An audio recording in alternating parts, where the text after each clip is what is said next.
Hi, just give me one sec just to check where I am on Instagram. Yeah, a bit off to the side. How are you? How's your Monday going? Good? I hope it's going well. It's fine if it's not. I understand. Not every day goes great. Now, we're going to do a bit of meditation. These meditations are part of the further emergence work I do. If you're curious about that, I'll explain all about it at the end of the meditation. And I do these meditation. So if you're an experienced meditator and you're used to it, that's great. Can you hang on for a minute though while I do that, while I explain what I do, just for the benefit of people who are new to meditation. Farpoint is saying good morning, John. Morning, Farpoint. Hope you're well. Now, there's lots of different types of meditation. This is what I do.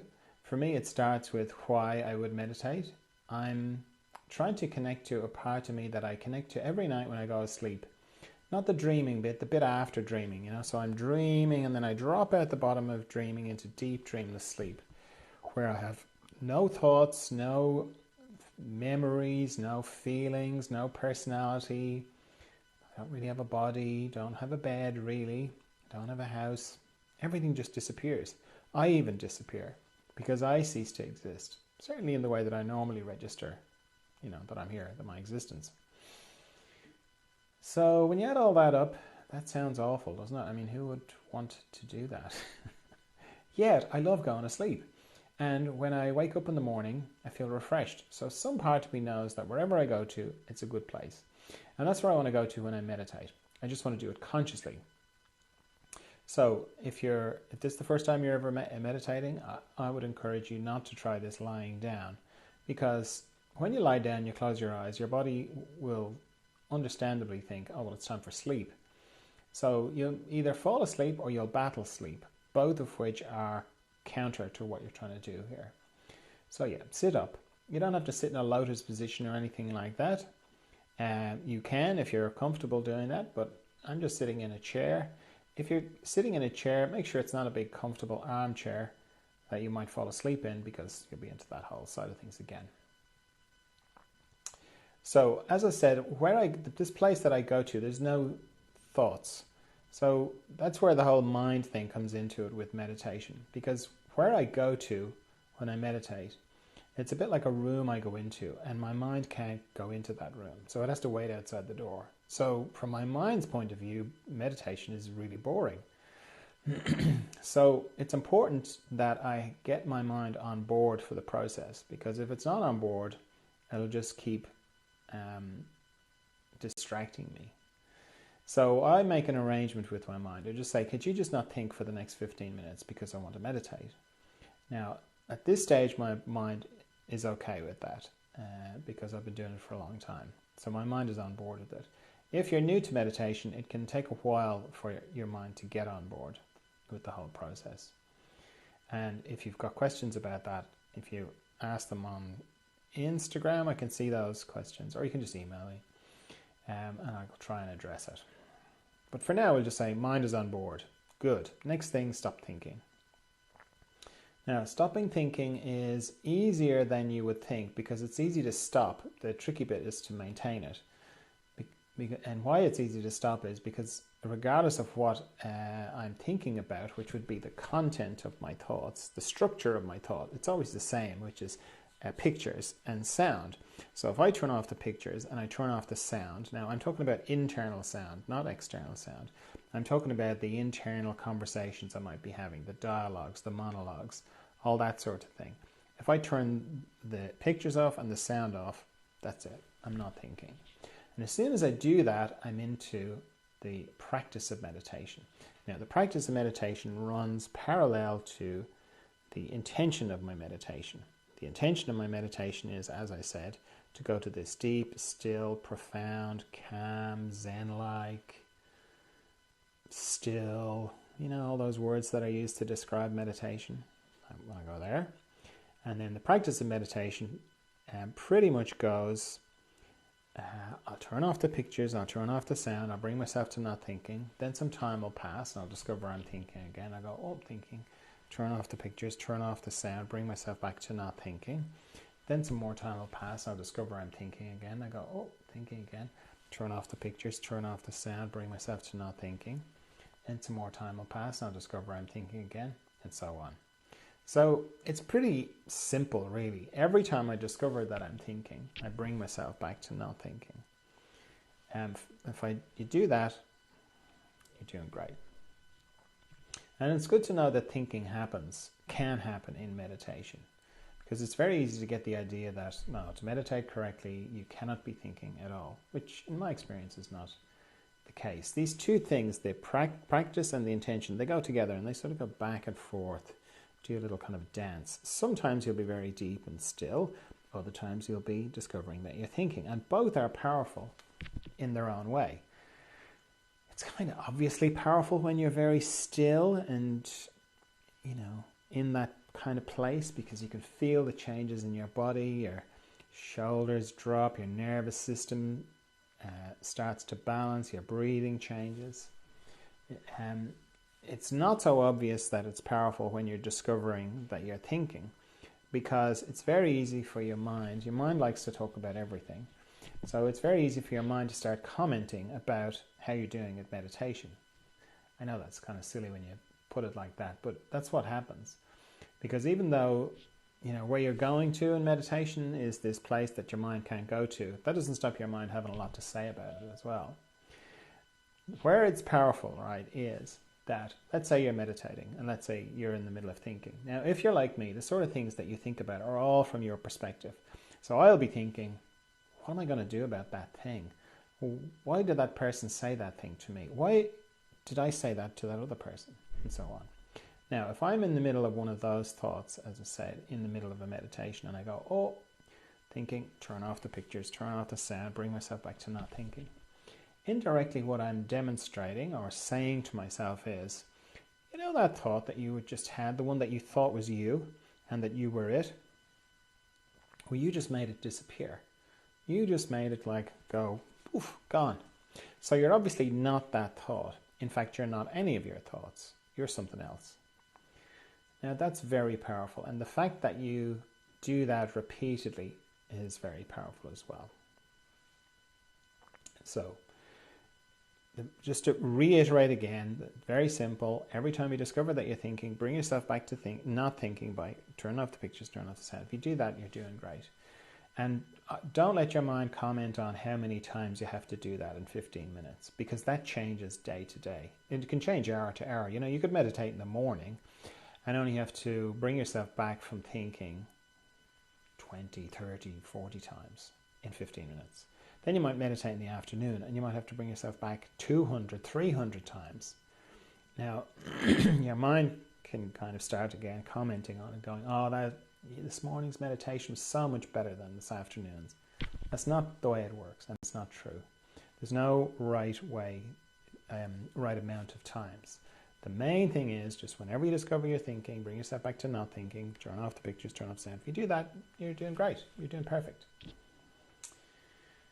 Now, while all that is going on, I'm also becoming more conscious of my body, and in particular, any tension that might be in my body. So I'm sort of scanning my body with my intention. I'm going from my head down to my feet, back up again, very slowly, very gently. Now, I'm not thinking about anything. I'm more just focusing my attention. So, my head, shoulders, so on. And I'm also, when I'm doing that, I'm spending a little bit more time on any areas in my body that go across, any structures in my body that go across, Mostly my body runs longitudinally, head to toe. But anywhere the structures go across, they can, they operate a little bit like a log going across a stream. They pick up the twigs and the branches and the leaves, anything that's coming down the river. So I spend a little bit more time on my eyes, that's a transverse sight, my jaw, my tongue, the base of my neck, my shoulder girdle, and then my shoulders, because all my joints are transverse sites as well. Elbows, wrists, fingers, heart area, respiratory diaphragm, all my intestines, my pelvic floor, my hips, my knees, my ankles, and my toes. And anywhere I find tension there, I let it go using my out breath. And I use my out breath because it's natural, feels natural to just breathe it away. But it's also a good way of becoming a little bit more conscious of my breathing, because it's very easy to hold your breath in meditation or to stop breathing altogether, particularly with all the thinking, not thinking stuff that's gone on. So using my out breath is just a nice way of kind of getting over that. Having a nice quiet room is really helpful when you're just starting out meditation, because one of the things that triggers thoughts is sound. And as soon as you close your eyes to meditate, your hearing amplifies. So the quieter the room, the best chance you'll be giving your mind to have less things to think about. And the other thing I do to help my mind have less things to think about is I set a timer for how long we're going to meditate. I always set a timer. So I'm going to set my timer for 15 minutes, but I'd encourage you to set yours for 5. If you're new to meditation, set it for 5 and then repeat that 3 times, because 15 minutes is a long time if you're not used to it. Okay. So let me just turn on my timer. Okay, off we go then, into the mystery.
That's time.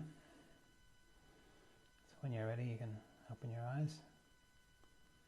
As I said at the beginning, these meditations are part of the further emergence work I do. Further emergence is to do with growth, inner growth, growth in consciousness, growth in awareness. You could call it spiritual growth, inside growth. The idea is that, or the observation really is that when you're, that your body stops growing when you become an adult, but you keep growing on the inside. That doesn't change. That goes on for your whole life. And just like when you were a kid, you might have gone through a period of accelerated growth in your body. They're called growth spurts. You go through the same kind of thing on the inside, and they continue on for your whole life as well. Now, the big difference between a growth spurt in your body when you're a kid and a inner growth spurt when you're 45 or 25 or 65 is that when you were a kid and you were going through a growth spurt and you went to your parents and said, I've got pains in my shins or wherever you had the growing pains, your parents wouldn't have rushed you to hospital. They wouldn't have brought you to the doctor. They would have just said, I know it's painful, but it'll pass. It's natural. It's okay. There's nothing wrong. It's just growing pains. It's much harder to know that when you're, as I say, 45, 65, 25, or whatever age you happen to be. When you're going through an inner growth spurt, it can be very disorienting and it can feel like there is something wrong with you and that you do need help of the unhelpful kind. So the main thing with further emergence is to support growth in consciousness, and then specifically when that growing speeds up, or these inner growth spurts. So these meditations are part of it, and they help with that, because the more familiar you are with your inner landscape, the easier it is to navigate these difficult inner growth spurts. And if it's too much and you can't meditate, it's nice to, like if you're very agitated in your mind, it's nice to just have it on in the background, somebody meditating. It helps. I work with people one-to-one as well, because I've been through lots of inner growth spurts myself, and I've helped lots and lots of people through them as well. So the one-to-one work is very helpful because you get very specific feedback about your situation, what's going on for you. So they're helpful. Then there's retreats. There's a retreat every month. That's a chance to see other people and go, oh, okay, I'm not on my own with this.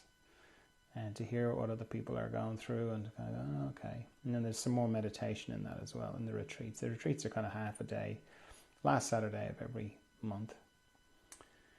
And then I've written 4 books, all, around the subject of further emergence. So, if you've watched all the way to the end, if you're still with me, then maybe some part of you is saying, yeah, there's something to this. There's something to this. I want to pursue this. I want to stay more in touch with this. So I just, encourage you to let that part of you, inform you as to what the next thing for you is, whether that's to keep meditating, to come to a retreat, to listen to the audio from the retreat on the podcast, or you can watch some of the older retreats on YouTube, to get in touch for some one-to-one work, to read a book, or none of the above. That part of you will know what to do. So, thank you for meditating with me, and I will see you on Wednesday